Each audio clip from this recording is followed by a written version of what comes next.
Immigration courts is an area that I think is really important for me and has to be reshaped because it's completely broken. You know, I don't know that everyone, the average person, knows that, okay, there are over 750,000 pending immigration cases. There are 54 immigration courts in the country. There are over about 350 immigration judges. So basically there's 1,000, each immigration judge gets 1,000 cases a year. That's insane. All right, that's the first thing. Secondly, they're given quotas, right? So that's the second piece. And the third thing is, and I learned this information fairly recently after appearing in an immigration court on behalf of someone I was mentoring.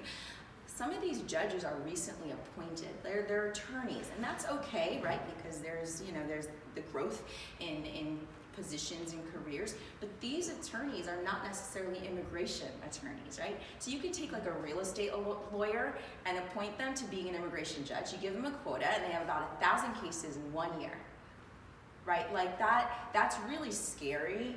And to think about, as we talk about individuals who are under temporary protected status and who might lose that relief, when we talk about individuals who are applying for asylum, right, and they may not get it most likely, when we talk about DACA recipients and DACA running out, all of these individuals will probably and most likely end up in the court system that's already broken.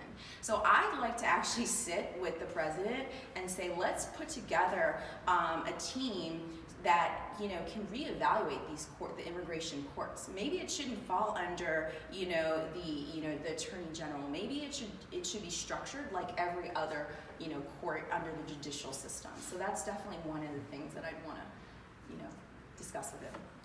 And last question for the night: what's next for Martine Kalal? Perfect. Well, that would be one thing.